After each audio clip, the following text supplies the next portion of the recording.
Okay, this is a video that I wanted to do for a very long time, and it's regarding um,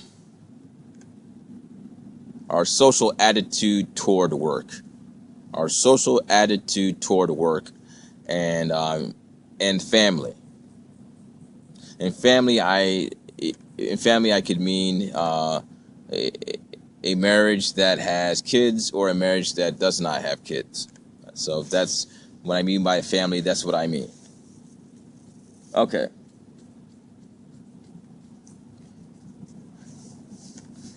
I'll be honest. I do, I'm not saying that I regret not being married.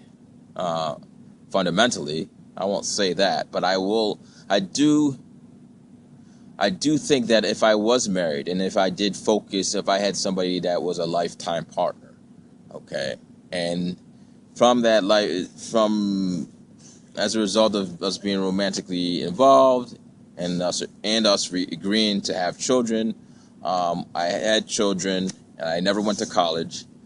I do believe that I would be more. I do believe that there's a possibility that I would be more successful. Um, Not successful in something I don't want to do, but more successful. Okay, I want to make that clear. I would be more successful in Walmart. I would have been more successful in Walmart. I would have been more successful at Target, um, because I think that I would look at a job as something that would feed my family. I wouldn't look at a job as something that would make me happy. Not That doesn't mean that I would pick a job that I would hate, but I would be able to cope with a job that I hated based upon that bedrock, because I have to feed my family. If you have that and many people have that mindset, okay, most of them, I mean, the vast majority of people have that mindset. Anybody that has kids, I mean, if you look at some of the people I work with through the past, they probably have that mindset that a job is just to provide for your kids. So you do the job the best you can. You do the job to the best of your ability, and you try to grow, you try to be the best you can be, so you can provide as much as you can for your family. Okay. I mean, if you look at retail, and I do pick on retail a lot, but even retail that is not, you wouldn't consider like you don't consider, you don't, it's retail is retail, and you're going to have your issue.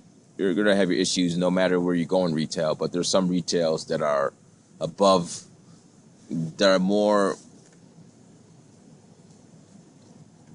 there are, I would say, that are better, okay, for a better word, better than others, okay? Even those jobs, the store managers would quit those jobs if they won the lotto. They won $65 million the next day. They would quit those jobs in an instant. They would quit the job immediately, okay? Store managers, probably district managers, probably vice regional managers.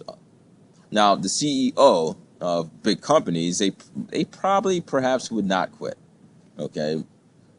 Because my perception of the CEO is that the CEO has a different personality toward the work, that they like the challenge of being a CEO and receiving the gratification, okay?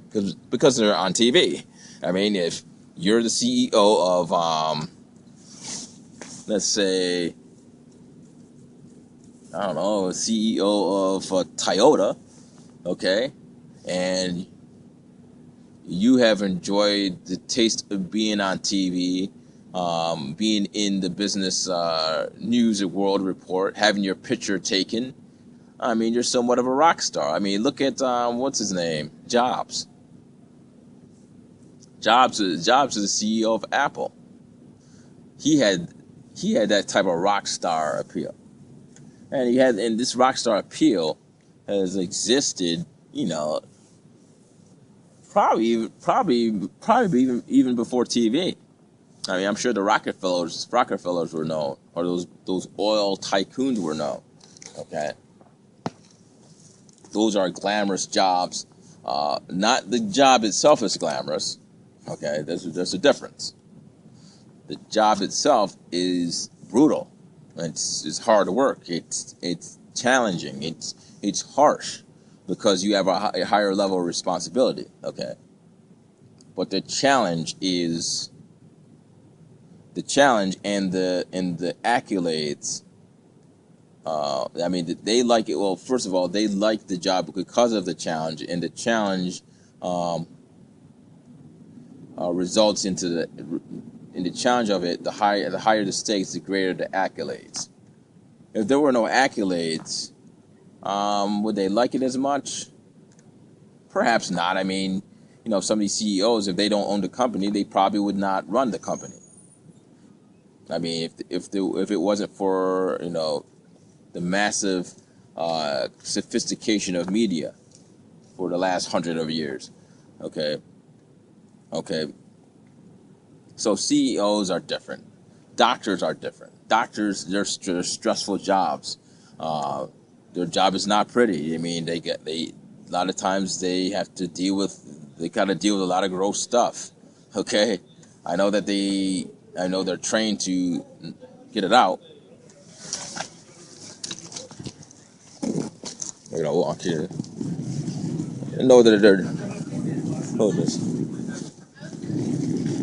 trained to block it out, but those doctors, deep down, I think some of those doctors are grossed out with some of the stuff they have to do.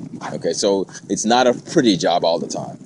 Okay, I mean, I'm talking about, you know, heart surgeons and people that do life rescuing operations.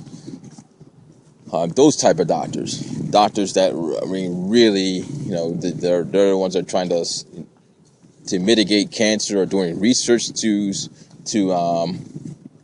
find a cure for cancer.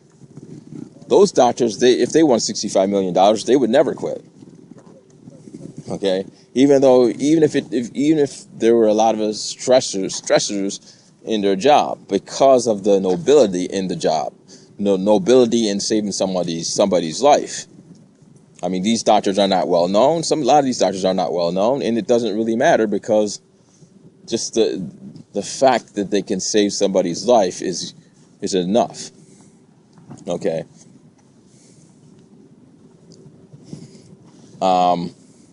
Certain musicians would probably, if they won $65 million.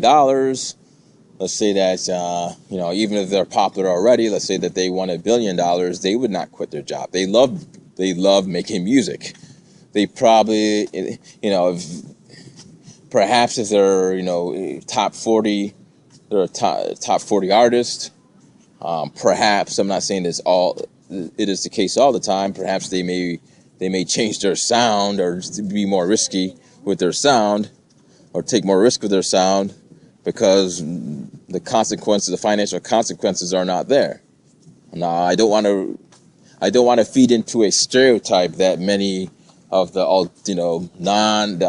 anti top 40 listeners out there feed into, saying that all artists of pop music are simply just basically trying to pander to the mainstream. But I'm just giving an instance of a possibility of what could happen with some pop musicians. So you notice that, you know, there's some jobs like retail where most people will quit. Retail managers will quit if they win the lotto. I would say that's the same thing for oil diggers or oil dwellers. I mean, are you kidding me? Those guys, if they won the lottery, they're not coming back, okay? The oil dwellers are not there to make $200,000 because they love their job. They're there to make $200,000, period. I mean, the repo man. You see those people on Operation Repo, they win $65 million. They're not going to work. Okay, they work because they have to work. They have to do it, and it's feeding their family. Okay. Now, the point of all this is to show that simply fundamentally that the bedrock that makes these people go to work is their family, which could mean just simply their wife or their husband, or their wife, husband, and kids. Okay. So for me, I am single, and it just took me like 14 or probably 10 years to really understand that, dude, you gotta, work is just not work. You have to actually do what you're paid to do and take it very seriously. Okay. And I think part of the reason is because I never respected those jobs. People said that, fast food was simple, and I treated it as it was simple. Okay. It didn't take any brains to do it, and that's how I exactly treated it. And I actually went overboard because I absolutely used no thought in my work, and I did not take care in my work. Taking pride in my work, who cared? I mean, it was Burger King, and they were paying me $7.25. I fed myself. I fed myself, and my parents were supporting me. So why would I care? I mean, I should have cared. However, if I were 20 and I had a kid and I needed this job and I wanted to move up to make more money, then I would have a totally different attitude. Okay. Now, of course, you can be single and you say, well, see, it makes more money for me, and then so therefore I'll do what I'm supposed to do. But I think if you're married very often, and if you're married, or if you have a very serious relationship, or unless you're moving in with somebody and you guys are supporting each other, even if you don't have a kid, you're more likely to take it seriously because of the repercussions. Let's just say that you're moving in with somebody, and you guys both have to pay rent, and both of you have to keep your jobs in order for this to work. Okay. And then you have the single person where, yes, they can, obviously they need food to survive, and they need to keep their job, but somebody else is not depending on them. Okay, when you're in a relationship, or a serious romantic relationship, where you're moving in with your boyfriend, girlfriend, or same sex, or whatever, okay, you both are dependent on one another. You are a partnership. It doesn't matter that you're not married. It doesn't matter if you're not married. Okay, so most likely you're going to take. Just innately, you're going to take it more seriously. So I'm not even talking about marriage. I'm talking about just a serious romantic relationship. In conclusion, in saying that, that's not good enough for me to be in a romantic relationship. The utility is not, yes, it may be great that, if I cared about somebody else, and I had a kid that I needed to take care of, I would produce more simply in order to provide for my family. But that's not the reason why I'm going to have a family. Okay, so I guess what I'm trying to say is that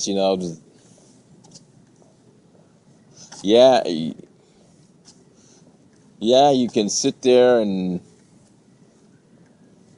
I could sit there and regret if I wanted to not having a kid, but no, this is where I'm at, and I can't use a family as a utility, as a device of utility. All right, well, I'll let you guys talk about it, and I'll see you later.